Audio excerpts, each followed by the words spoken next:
Para rawuh, jelas kita datang ke sini hanya satu karena Gus Baha, dan itu karena ilmunya. Sebab kalau orangnya masih ganteng saya dengan beliau itu. Kalau orangnya, jadi kita itu jelas sekali Pak Kapolres, ini dunia santri yang dimuliakan ilmunya. Ya kalau Gus Baha itu fisiknya kelambi elek. Nah niki wes, jadi lebah ilmu luar biasa. Orang memuliakan ilmu, dzul ilmi dimuliakan, itu wajib. Mbah Mun ngendikan sapa wae ngormati kiai niku mesti mulya. Saharati Fir'aun, tukang sihire Fir'aun ketika mau didu karo Nabi Musa, tukang sihir matur karo Nabi Musa, qalu ya Musa imma antulqiya wa imma annakuna nahnul mulkin. Monggo Nabi Musa njenengan rumiyin napa kula riyin. Nabi Musa dawuh bal alqu, kamu dulu. Lan ini karena tukang sihirnya Fir'aun menghormati Nabi Musa, mereka mendapatkan hidayah masuk Islam, wa ahsanu islamahum. Khalid bin Walid demikian pula Abbas menunjukkan orang Madinah ke rumahnya Nabi, akhirnya fahadahullah, mendapatkan hidayah. Jadi ngormati kiai itu wajib. Sapa sing ngormati kiai mulia, sapa sing ngormati kiai ya lengser. Luar biasa ngormati. Ya Allah, kiai kok di amplop-amplop. Padahal dalam kitab itu paling bagus-bagusnya sodako kepada kiai, artinya ahli thariqah, sufi, itu bagus-bagusnya sodako. Nah sekarang siapa kalau thariqah ahli zikir bukan kiai? Ya, kiai. Loh, Anda harus tahu, saya kalau dapat amplop saya buang amplopnya. Isinya saya kasih ke yatim piatu. Oh bagus sekali, yatim piatu. Lah istri saya yatim piatu.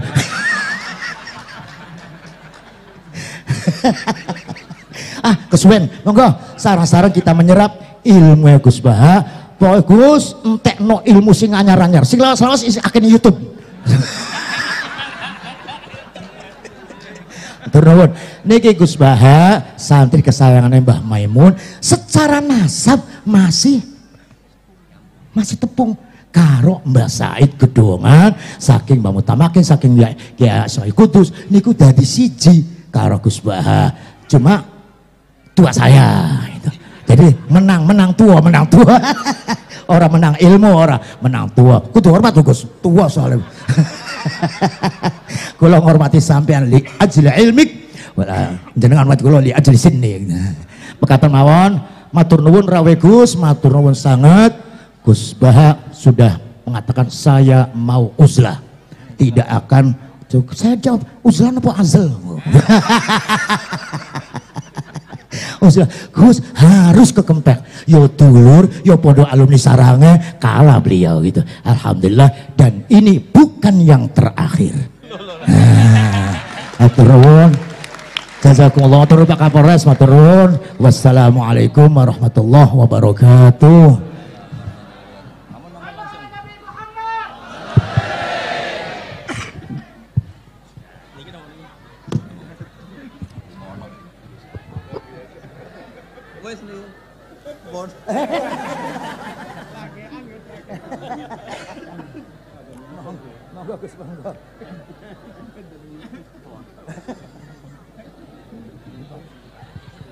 Assalamualaikum warahmatullahi wabarakatuh.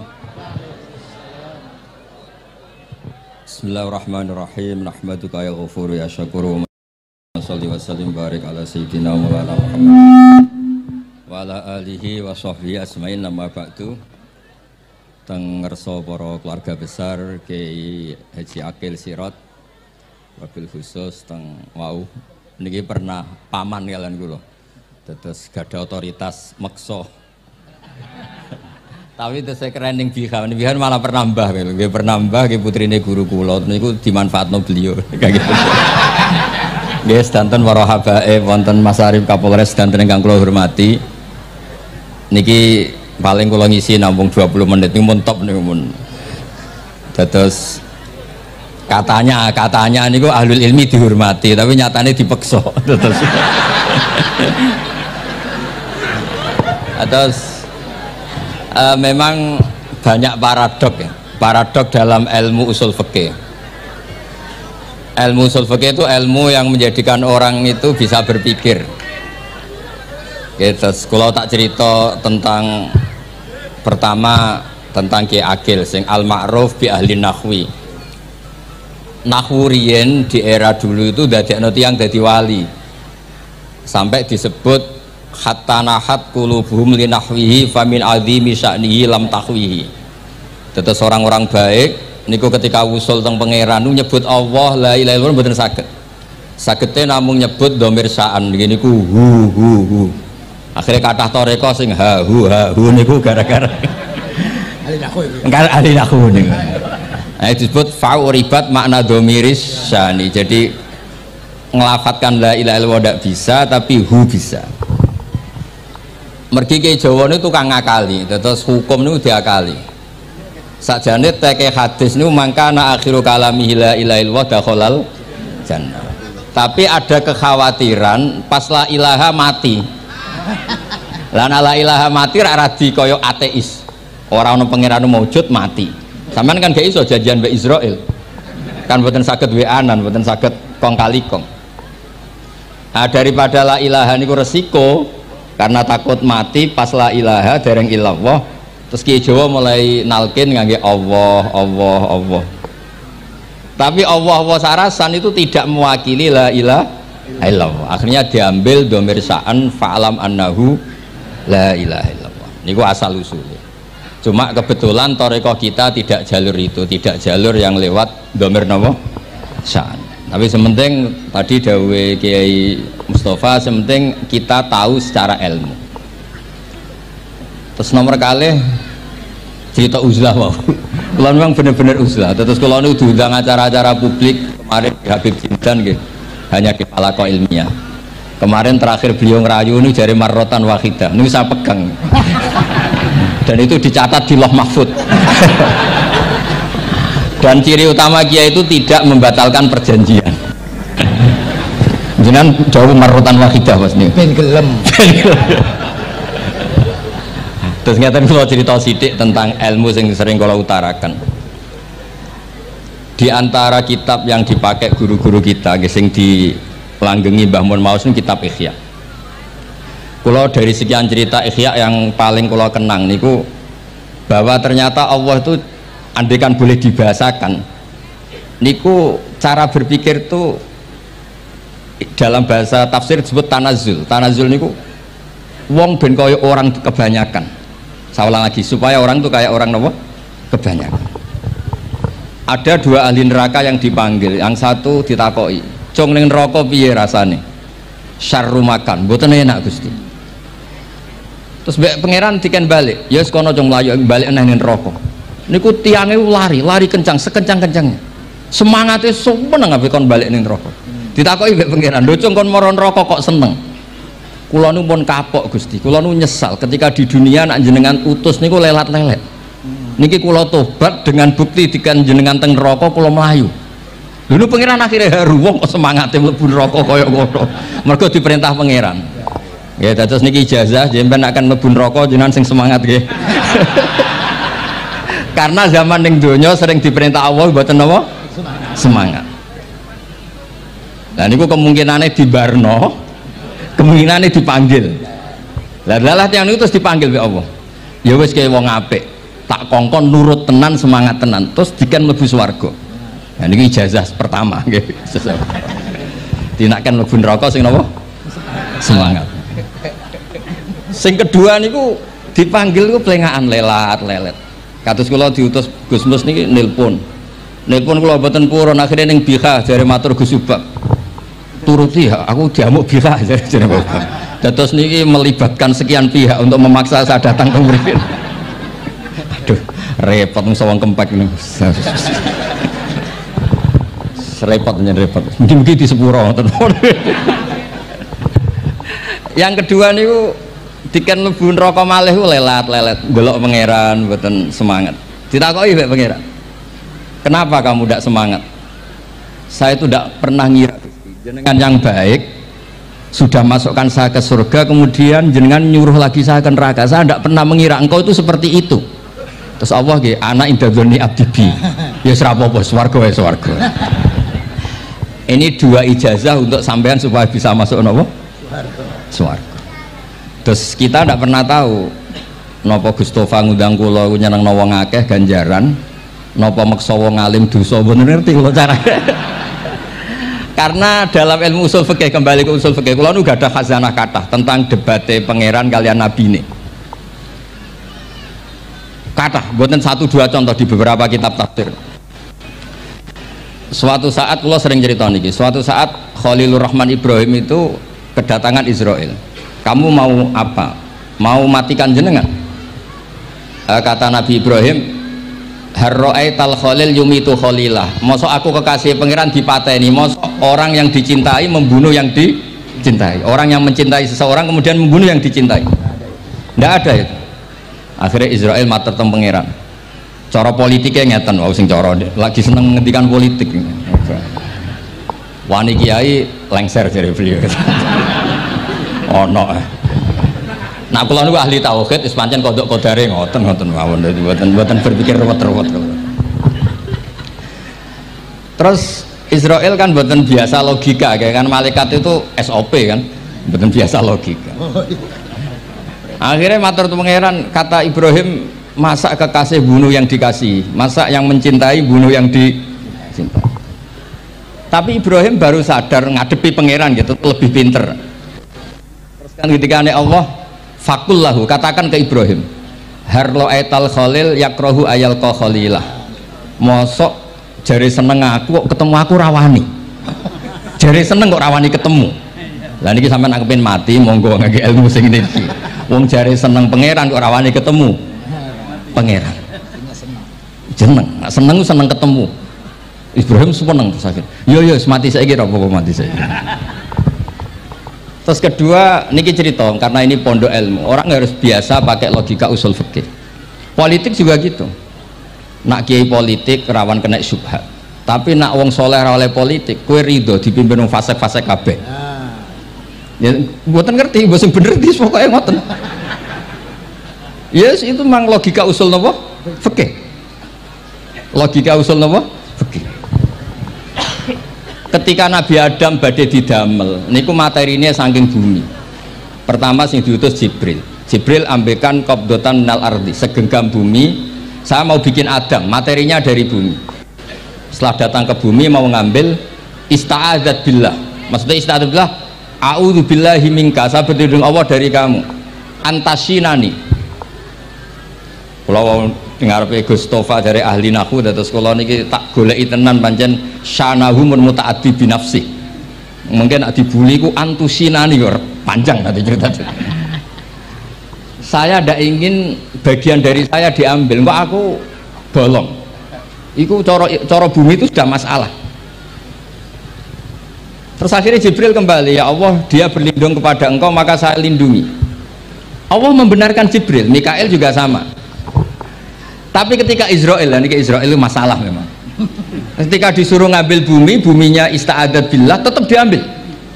A'udzu billahi minka antasinani, saya berlindung Allah supaya kamu tidak melukai saya, mencidrai saya dengan mengambil bagian dari saya. Kata Israel, wa a'udzu billah alla unaffidhu amroh. Saya juga a'udzu billah diperintah Allah kok tidak kasil, kudu kasil. Lah saya tidak tahu yang benar istilahnya Jibril apa istilahnya Israel. Terus memang sudut pandang. Makanya dulu ketika banyak pondok putri itu kiai-kiai kuno dulu itu menentang. Alasannya nggih, nak bojone jelas khawatir kiai ini kecobaan itu jelas. Tapi banyak kiai itu nggih khawatir tenan. Kecoba fitnatin nisa. Tapi ketika logikanya dibalik, apa kamu ridho para perempuan-perempuan muslimat itu tidak dapat pendidikan apa? Agama, hanya karena orang soleh tidak punya nyali, tidak punya peduli mengajar. Tapi dia saged diwalik. Ustadz sing mane pas-pasan niku kowe ridho nak kecoba.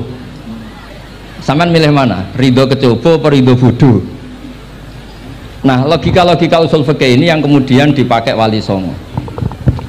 Dipakai Wali Songo kemudian membiarkan sekian tradisi yang insya Allah itu salah sebetulnya, tapi tidak sebanding dengan asmane Allah Subhanahu wa Ta'ala. Misalnya begini, gini iki dirungokno mawon. Sampeyan ra paham mboten napa-napa. Sampeyan nak ra paham wis anggap ae tawadhu.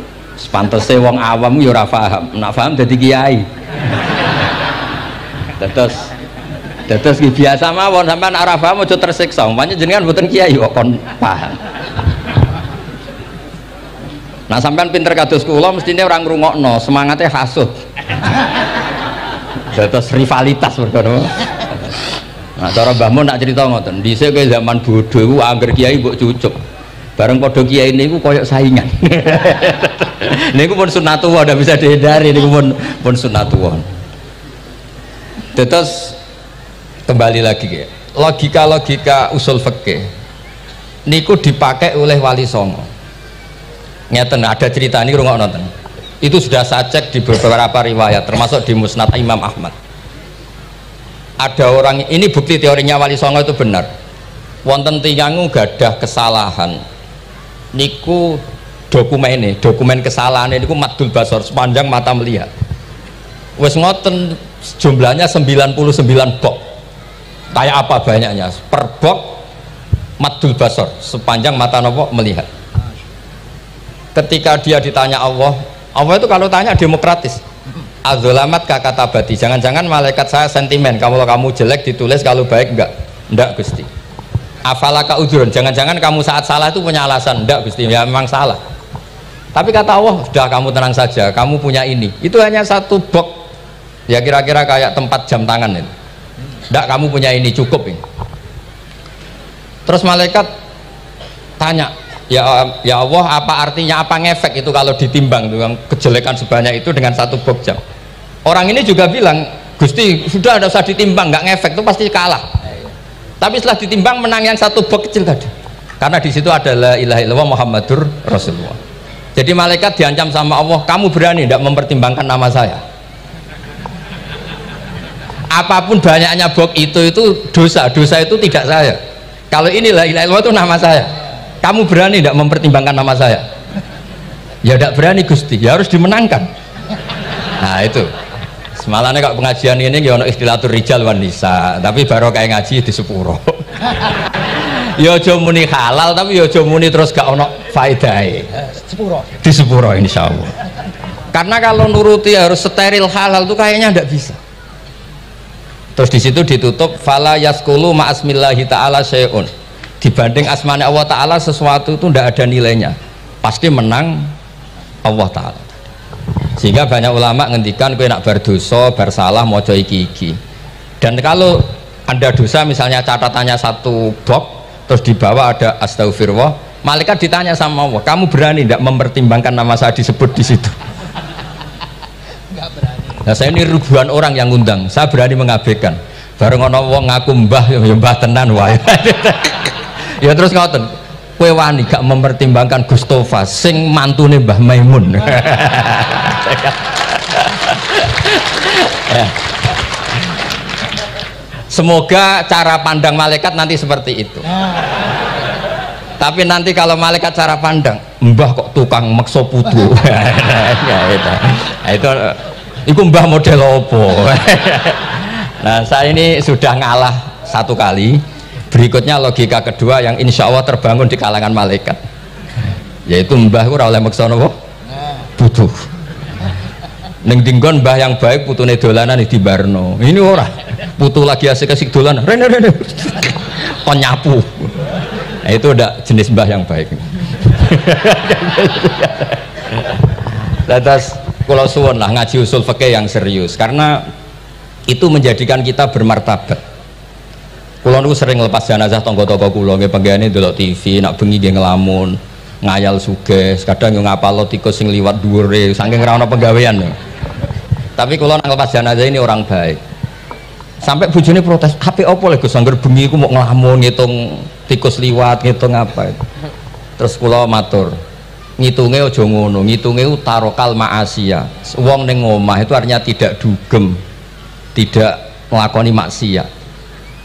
Itulah yang menjadikan usul fikih itu ilmu yang sangat terhormat. Coba kalau Anda jadi pakar usul fikih kayak saya, mengkaji betul usul fikih, Orang tidur semalaman jangan bahasakan tarokat tahajud, wa tarokal witro, wa taroka qiyamal lail. Tapi bahasakan taroka zina, wa tarokal ghibah, wa taroka kada wa kada minal ma'asi. Keren buatan? Keren. Kalau kamu udah ahli usul fikih maka kiai kok amen turu, kiai kok guyon suwengi. Lu kiai guyon suwengi itu melawan, kiai itu ustaz juga manusia, karena bengi ku ya kepen nonton. Tapi kan buatan pantes. Akhirnya korbannya santri ini dijak guyon gak jelas. Lah apel neng rodo ya ora pantes. Ngelawan nafsu itu berat, caranya ya dilalek-lalek no guyon itu. Lah muga-muga malaikat kabeh ahli usul fikih nganggep ngono iku perlawanan terhadap keinginan umpama maksiat. Ngaji ora. Malaikat ngaji ora. Makanya itu disebut di kitab usul fikih Tanwibul Usul itu izma min mubahin illa wa yatahaqqaqu bihi tarku haramim ma fa'il zamu minas sukun tarkul qatli wa minas sukut tarkul ghibah. Tidak ada sesuatu yang mubah kecuali saat Anda lakukan, saat itu juga Anda meninggalkan keharaman. Maka sebetulnya mubah ini punya nilai yang luar biasa, yaitu tarkul haram atau tarkul ma'asi. Jadi sama ini sampai rumah kukar kukur mlebu metu, kukar kukur meneh mlebu metu, bariku turu angop ngorok. Nah semoga malaikat ini al-usuli sehingga ngitung itu hada tarokal ma'asiyah kullaha. Hebat ini orang yang tinggal apa? Maksiat. Tapi nak malaikat itu jenis rada ekstrim. Alumni kempek suwengi ra tahajud ora witir ku alumni opo? Mulane kalau niku ngaji usul fikih terus supaya diperdengarkan ke malaikat. Supaya teorinya pakai usul napa? Fikih. Jadi kalau melihat kita melakukan mubah niku dihitung tarkul napa? Ma'as. Nah ini pentingnya ngaji. Kalau nate ditanya sama seorang dosen, Gus, masa iya Quran yang katanya mutu semutu-mutunya, kemudian ada ayat kulu washrobu, mosok urusan mangan, gak usah disuruh orang juga makan. Terus kualitasnya kulu washrobu itu di mana? Terus kalau jawab, terus sorokan yang penting wopo, rapat utawa seminar. Ndak ada rapat, ndak ada seminar itu kamu ndak mati, tapi kalau nggak makan itu mati. Penting mana? Ya penting makan. Lah iya, jadi orang itu lupa kalau sesuatu yang seserius itu karena menjaga nyawa, yaitu makan. Terus karena makan tuh hal yang murah dianggap biasa, itu bahaya. Sehingga sebetulnya yang kita bisa jadi wali lewat hal-hal keseharian tidak bisa jadi wali karena tadi. Saya punya hadis, ini mudah sekali untuk Anda jadi wali, bahkan di atas wali lah. Inna woha ta'ala layar do anil abdi, pakai inna masih pakai lam taukid. Inna woha layar do anil abdi ayak kulal aklata fayahmadahu alaiha aw yasroba syarba fayahmadahu alaiha. Allah itu sangat ridho ada orang makan satu asupan kemudian dia muji Allah. Loh, orang tidak punya alpat itu tidak mati, tidak punya tanah ribuan hektar itu tidak mati, tapi kalau nggak makan sesuap nasi mati. Penting mana? Penting makan. Tapi gara-gara kamu tamak untuk syukur nunggu punya alpat, untuk syukur nunggu punya tanah banyak, Anda ini bodoh. Mau syukur saja syaratnya kok banyak. Jadi sebetulnya kalau kita mau jadi wali itu cukup setiap makan itu kamu syukur. Fayahmadahu alaiha aw yasroba syarba fayahmadahu alaiha. Makanya wali-wali dulu kalau didik raja yang sedang berkuasa itu ditanya, kamu raja besar, punya pengaruh besar, andaikan kamu di padang pasir dan kemudian Anda tidak mendapatkan air sama sekali, apakah kamu menggantikan kerajaan kamu demi beli satu seteguk air? Iya, akan saya beli karena saya kalau tidak minum mati. La tafroh bimulkin la yusawi jar'atamain. Kamu jangan bangga dengan sistem kekuasaan yang tidak senilai dengan seteguk air. Orang nggak jadi raja itu nggak mati, tapi kalau nggak minum mati. Terus akhirnya dosen itu tahu, wah berarti kulu wasrobu itu luar biasa, Gus. Sangat luar biasa. Makan dan minum itu luar biasa. Makanya terus ada kiai mertamu mangan. Kalau tadi baru datang kon mangan, di sini ya ada mangan. Ya saya anggap aja itu proses jadi wali, ngoten mawon. Jadi segampang itu jadi wali. Nah kemudian gara-gara torekoh terus jadi wali ku repot kon maca 10.000 wiridan kon opo. kesuwen nih cara-cara kesuwen. Karena ini partai gak toreko tadi itu. Dulu abahnya Mbah Maimun Mbah Zubair itu kalau disuruh wiridan lama-lama itu nggak mau. Sementing diridani pangeran, mau kok akeh-akeh. Nah itu partainya partai ahlul ilmi. Ya partainya partai ahlul apa? Ilmi. Nah kemudian karena saya ini nekuni tafsir ya, itu saya kepengen ya menggerakkan supaya ilmu Quran itu menarik. Caranya apa? Cari sisi ekstrimnya. Kalau bolak-balik, kenapa sih orang nggak janggal? Nggak janggal itu udah iskal. Quran itu kan kalamu Allah. Salah lagi Quran itu kalamu Allah. Masa iya Allah yang Tuhan kemudian ngendikan iya kana budu wa iya kanas tai. Kepadamu aku menyembah. Masa Allah ngendikan gitu pada kekasihnya Nabi Muhammad. Padahal Allah itu al-ma'bud bukan abid. Allah yang disembah bukan yang menyembah. Semua ahli tafsir, saya bukan bilang sebagian, semua ahli tafsir pasti ngendikan begini. Wa yuqaddaru qabla qaulihi ta'ala iyyaka na'budu qulu. Sebelum iyyaka na'budu itu ada kata yang disimpan yaitu qulu. Jadi iyyaka na'budu itu betul ngendikannya Allah, cuma sudah dikasihkan Jibril kepada umatnya Rasulullah. Jadi Jibril bilang gini ke Rasulullah Muhammad, qul iyyaka na'budu. Kemudian Nabi juga bilang ke umatnya qulu iyyaka na'budu. Jadi ini kalam Allah yang sudah milik kita. Nah berhubung milik kita, kita sah mengatakan iyyaka na'budu. Karena kalau tidak janggal, masa iya Allah berdoa ihdinas siratal mustaqim, tunjukkan kami jalan yang benar. Nah, kalau ihdinas siratal mustaqim kalam Allah berarti kan Allah yang berdoa. Nah, sehingga semua tafsir bilang sama. Wa yuqaddaru qabla qauli ihdinas siratal mustaqim qulu. Nah, terus ada mufassir lain bilang jangan mulai iyyaka na'budu ya semuanya, mulai bismillah, qulu bismillahirrahmanirrahim. Masa iya Allah sendiri yang bilang bismillahirrahmanirrahim. Nah, dengan tafsir seperti ini terus kita akhirnya lagi-lagi kembali ke usul fikih, kembali ke balaghah, kembali ke nahwu. Kalau ndak, ya Anda akan menafsiri Quran pakai logika Anda sendiri. Sampai ada mungkirus sunnah. Pokoknya sementing kembali ke Quran. Orang roh Quran itu kayak apa? Saya kemarin ngaji di Sedan di daerah saya bilang, Sayyidina Umar itu Islam sebelum minta hidayat. Khalid bin Walid ya Islam sebelumnya ya tidak minta hidayat. Nah itu kan janggal, padahal katanya Quran itu hudal lil muttaqin, petunjuk bagi mereka yang takwa. Padahal tidak ada sabkut takwa untuk Umar. Umar tidak pernah takwa, tapi nyatanya Islam. Bahkan dia masuk ke rumahnya Zaid bin Arqam itu mau bunuh Nabi, mau nyari Nabi, bukan mau Islam. Tapi ketika dengar iparnya membaca Toha ma anzalna alikal Qur'ana litasqa, kemudian dia masuk Islam. Lalu gimana tentang hudal lil muttaqin, petunjuk bagi mereka yang takwa? Banyak ulama yang mengatakan lil muttaqin itu balaghahnya lil iktifa, lil muttaqina wa ghairihim. Jadi Quran itu petunjuk bagi yang takwa dan yang tidak takwa. Dan itu di bahasa Arab sah. Di bahasa Arab sah.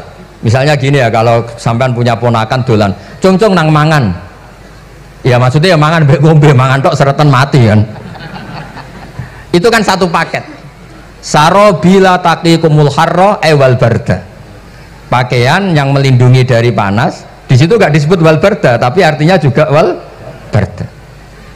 Karena kalau tidak diartikan lil iktifa, nanti Quran itu memberi petunjuk bagi yang sudah mutakin, corong nguyai segoro, wis takwa kok.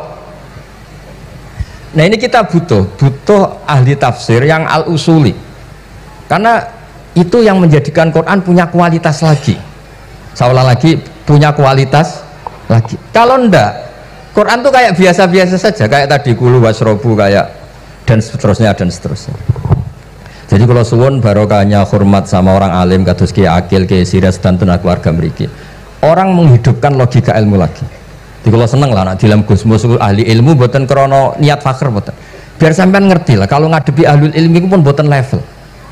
Ahlul ilmi itu kalau punya logika itu tidak bisa dibantah.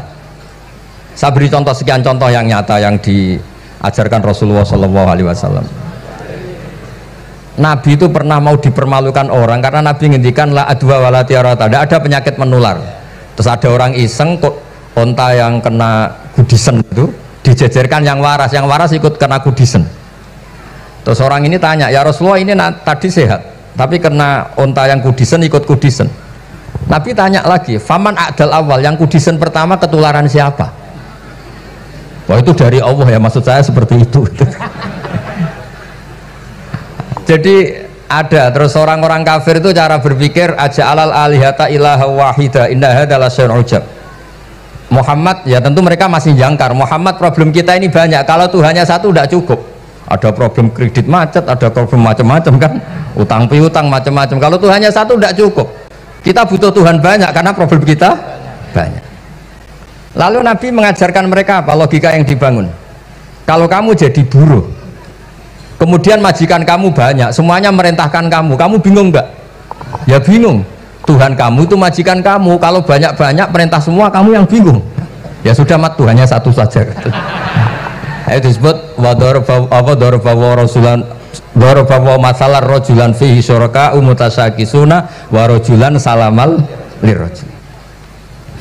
Nah sekarang itu kita ini mulai kehilangan fatonahnya Rasulullah SAW. Nabi dulu itu kalau nerangkan ilmu itu logikanya gampang sekali. Logika yang dibangun tuh gampang sekali. Ada orang cerita, ya Rasulullah saya ini ada sekian anak saya, yang paling saya cintai satu. Apa saya boleh melebihkan yang paling saya sayangi dalam pemberian? Nabi jawabannya itu tidak langsung jangan enggak. Apakah kamu berharap bahwa mereka semuanya baik ke kamu? Iya semuanya saya ingin baik ke saya. Ya kalau gitu jangan. Kan tidak fair kita mengunggulkan yang satu, melebihkan yang satu, sementara kita berharap semuanya baik. Itu tidak fair kata Nabi. Jadi dulu Nabi itu terus ini yang cerita fikih. Dulu Ahlul Madinah itu mangga itu masih pentil sudah dijual. Pentil dijual harganya 2 juta. Masa iya pentil harganya 2 juta? Karena dengan asumsi sudah jadi mangga.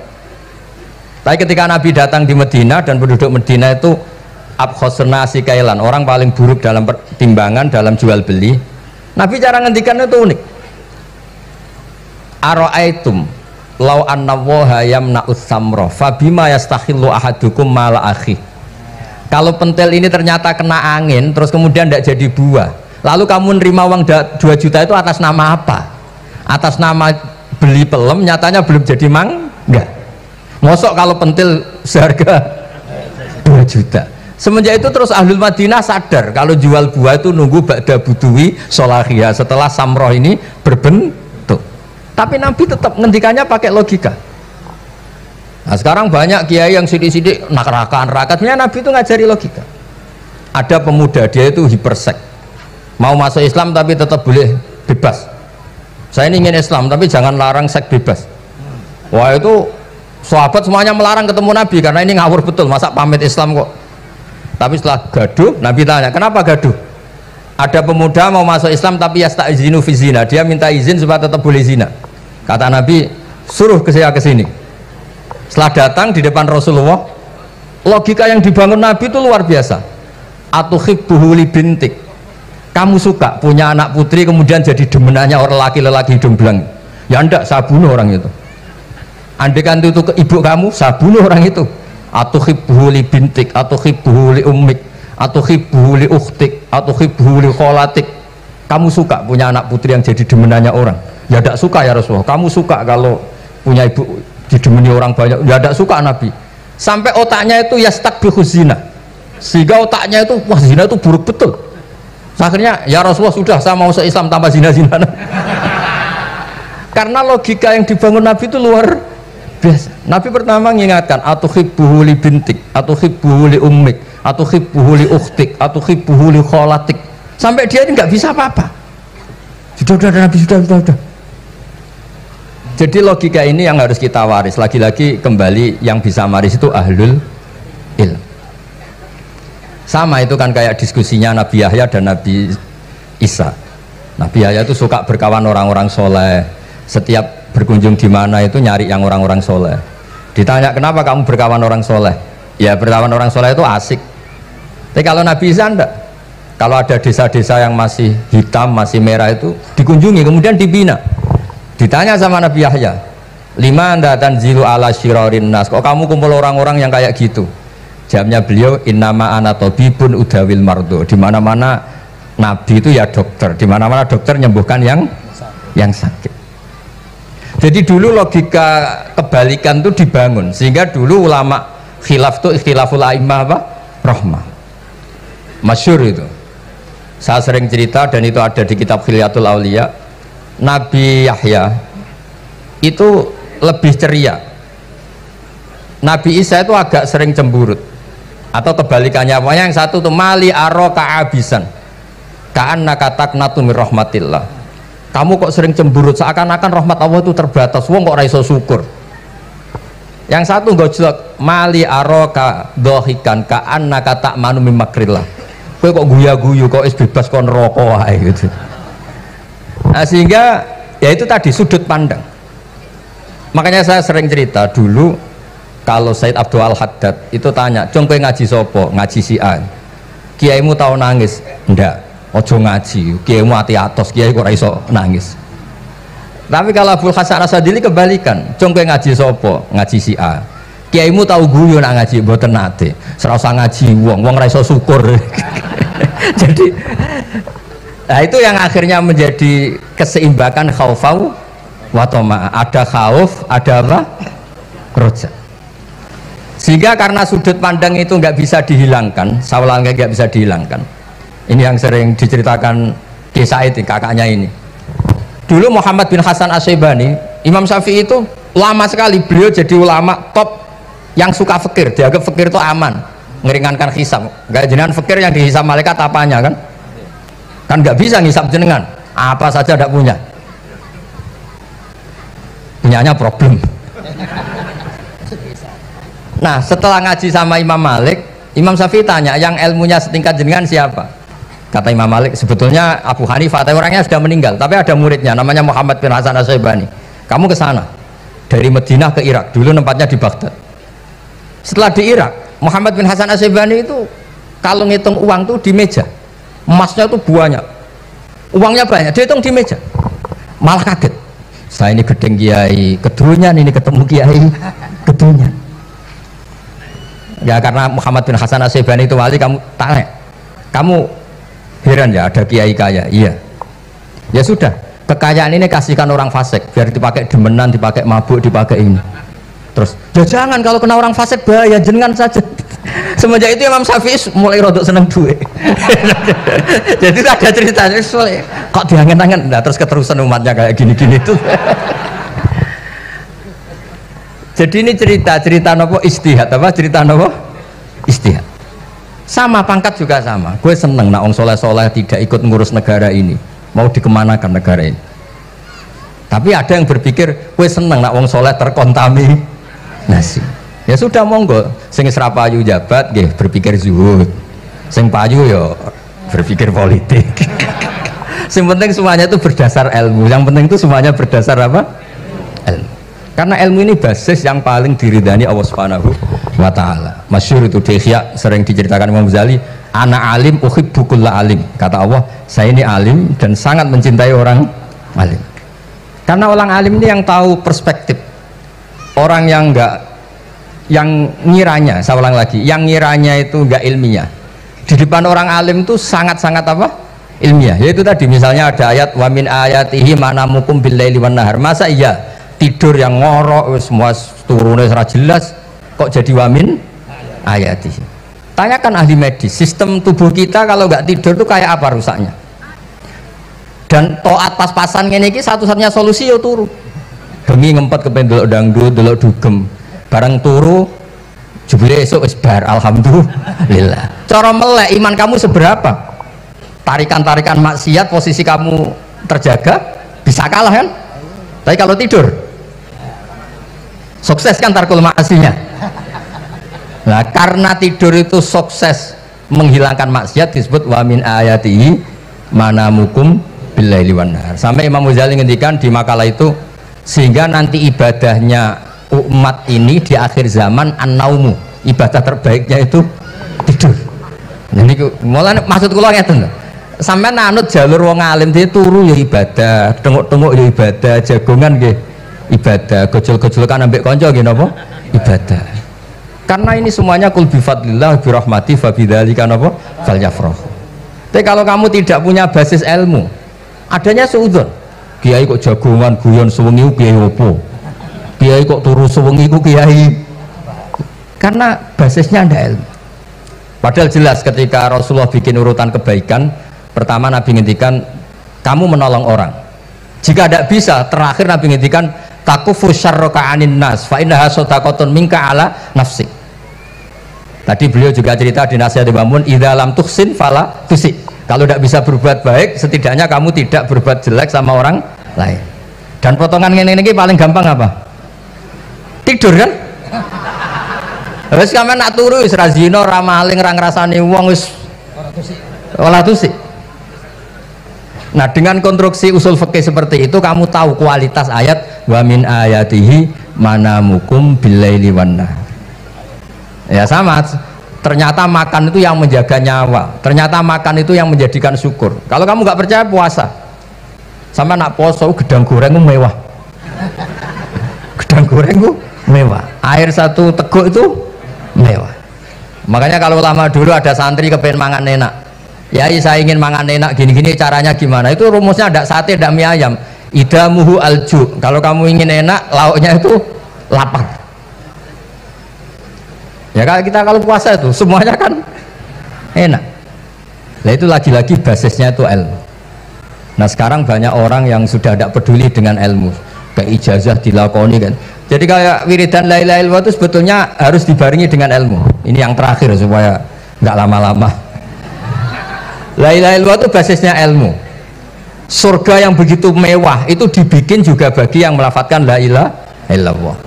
Neraka yang begitu ekstrim, sampai kalau benda dijatuhkan dari atas ke neraka itu sampai bawah nunggu 70 tahun. Bisa kamu bayangkan kalau kamu di dalam naiknya susah itu. Ini dijatuhkan ke neraka itu sampai bawah nunggu berapa? 70 tahun. Loh, neraka sebegitu ekstrim itu dibikin untuk yang menolak la ilaha illallah. Berarti kalimat ini kalimat spesial. Kalimat yang neraka dibikin ya atas nama itu yang menolak, surga dibikin juga atas nama itu yang menerima. Itu satu saktinya la ilaha illallah. Sakti kedua, orang kafir 70 tahun ngelafatkan la ilaha illallah sekali langsung dihukumi mukmin. Yufar lahum ma qad salaf. Qul lil ladzina kafaru iyantahu yufar lahum ma qad salaf. Orang yang melafatkan la ilaha illallah Muhammadur Rasulullah itu dosa 70 tahun kafir itu hilang semua. Tapi gara-gara ada ilmu terus diumumkan tahlil dening Kiai Haji Niam mesti sing guring, wah sawi mesti guring. Padahal kalau kamu tahu ilmunya tadi, ini kalimat yang luar biasa, kalimat yang bisa melebur dosa. Bahkan dalam mazhab Sadiliyah itu unik, kalau kamu wiridan la ilaha illallah itu jangan istighfar dulu, istighfarnya belakangan.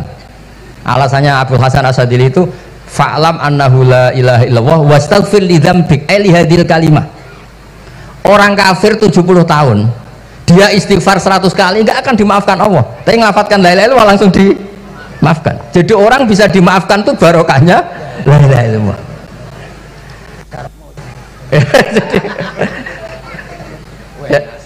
Ya kan? Jadi orang kafir 70 tahun wirid istighfar 100 kali atau 1000 kali dimaafkan enggak? Enggak kan? Tapi kalau membaca la ilaha illallah dimaafkan. Jadi istighfar tuh ngefek positif itu kalau dibarengi la ilaha illallah. Makanya wastaghfir li dzambika ay bihadil kalimah. Cara apa? Kamu boleh istighfar berdasar hadil kalimah, berdasar la ilaha illallah. Tapi terus kemudian ya thariqah itu banyak, itu urusan rasa. Justru karena la ilaha illallah kalimat thayyibah harus disucikan dulu. Caranya istighfar dulu. Nah itu urusan monggo lah. Tapi apapun itu basisnya harus napa? Ilmu. Basisnya harus ilmu. Jangan malah sentimen. Wong di kuburan wiridan la ilaha illallah dihukumi kafir. Nah, itu kan aneh. Wong kalimat ini yang kafir saja menjadi muslim, sekarang yang muslim menjadi kafir. Itu paham kok seaneh itu gitu kan. Ya karena basisnya ada ilmu tadi. Coba kalau basisnya ilmu. Itu kan aneh betul. Hadil kalimah kalimatun soro bihal kafiru musliman fakai fasorol muslimu bidalika kafiron. Ini kalimat yang kafir saja menjadi muslim, masa dengan kalimat yang sama yang muslim menjadi aneh enggak? Aneh. Jadi kalau suwon pokoknya basis ilmu harus sekuat-kuat. Ya caranya gini agak kiai kon sregep mulang ojo politik terus ngoten. Tapi politik itu bagian dari ilmu, wis ra iso diterangno. Ya ngoten mawon. Assalamualaikum warahmatullahi wabarakatuh.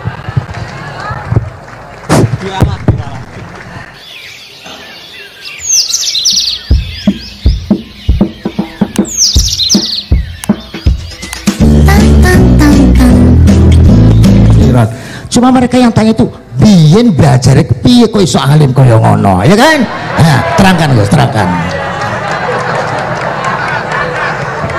Mati.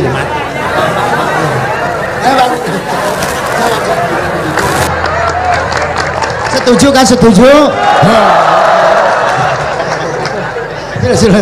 Asal dakaik.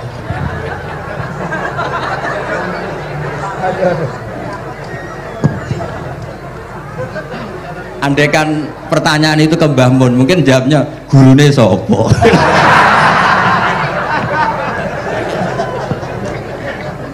Tapi mungkin kalau ke mbah-mbah saya ya juga babanya nih pihak juga Mbak Abdul Aziz, mungkin putuku. Tapi kalau saya ingin cerita tentang saya paling ya, aku sregep. Yang jelas tuh dari kafadlu yuti apa? Mayas.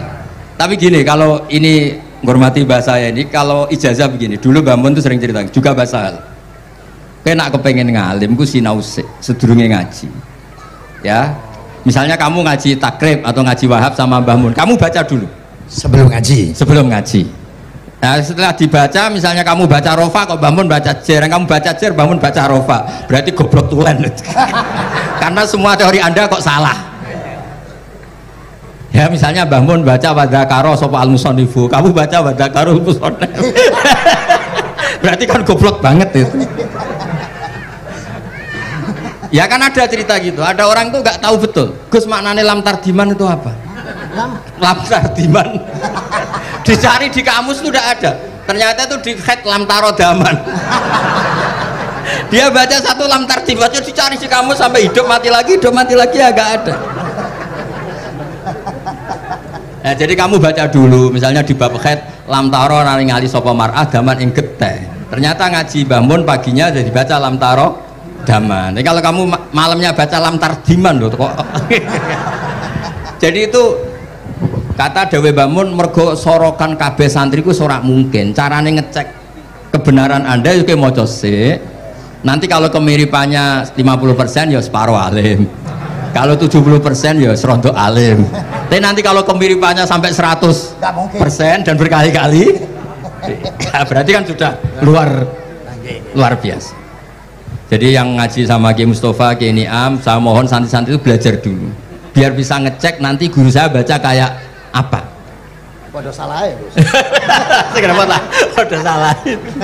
Karena kiai itu kalau salah ya mau ngalah.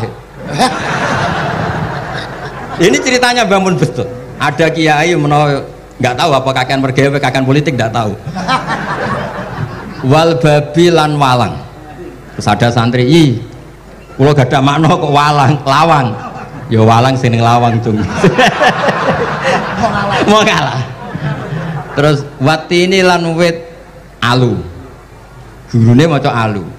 Kalau gak ada makna kok elo. Lah ya wit telu kena gua alu. Tapi saya menangi kiai itu kalah sama santri itu. Saroko nyolong sapa wong albedo tangi anduk. Terus gurunya kaget. Cung kok anduk, cung. Bareng didelok ndok. Karena kalau pegon kan anduk sama ndok itu padha wae. Ini ada padha. Tapi kiainya akhirnya kalah. Memangnya nyolong anduk boleh? Yo ora, cung, yo haram, yo padha wae kalau gitu nyolong. Nyolong gendok ya haram, nyolong anduk haram. Lo cerita itu masyhur itu. Kalau cerita yang terkenal di Lirboyo itu kan ada santri dari Jakarta di kelas. Gurunya bilang Ja'a Zaidun, Zaid datang. Waro'a itu Zaidan, saya melihat. Si murid ini itu melihat pintu terus. Lama-lama gurunya itu tersinggung. Kamu diajari pelengahan nggak sopan. Habis Ustadz bohong. Lah kenapa bohong? Katanya Ja'a Zaidun, Ra itu Zaidan. Zaidnya mana?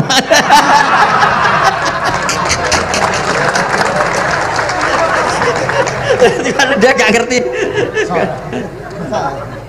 Zaid datang, saya melihat.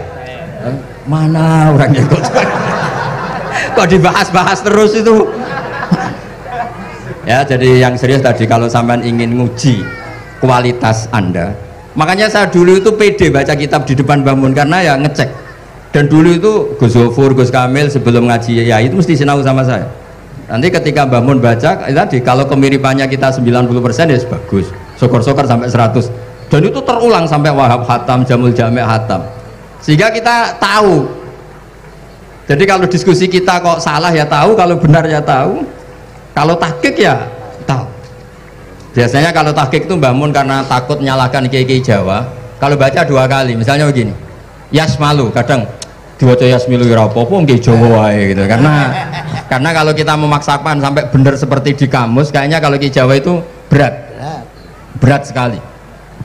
Dumeli bojo bolak-balik wis mesti ora goblok wis apik lah. Karena kalau baca tahqiq itu kan butuh kamus. Yang benar itu Yasmalu misalnya. Tapi kan populer juga orang baca Yasmilu. Saya itu menangi loh, kiai Jawa dulu baca Simai itu menangi, Master Simai. Lama-lama setelah banyak alumni Al-Azhar terus berdasar kamus baca Samai semua sekarang. Saya menangi kiai itu baca Dilalah. Lama-lama karena sekarang udah banyak punya kamus baca Dalalah, Fa'alah.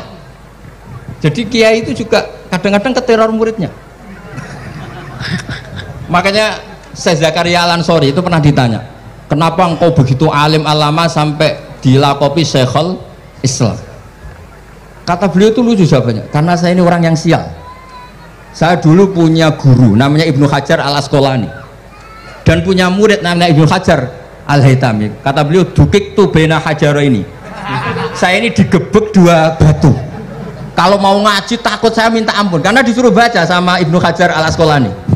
Kalau mau ngajar takutnya saya bukan main karena Ibnu Hajar Al-Haytami itu cerdasnya bukan main. Jadi kalau saya salah itu konangan. Akhirnya dia jadi orang sial tadi. Mau ngaji ya belajar, mau ngajar ya belajar. Makanya meskipun ini pernah sepuh saya tidak berani ngaji beliau. Wah mesti meriang saya kalau ngaji. Jadi yang terkenal alim-alim mohon ngajinya dikurangi ya, karena ini kasihan gurunya. Kasihan gurunya. Nggih, Bon cekap. Bon, itu catat ya. Sebelum ngaji baca dulu. Satu lagi, Gus. Sampean ketoke kayak desa kok kuliah? Betul kuliah? Oh, nggih. Pun dari belajar dari mana sampai kemana Gus jenengan? Dari Mondok sampai ke Jogja sampai Putih. Monggo.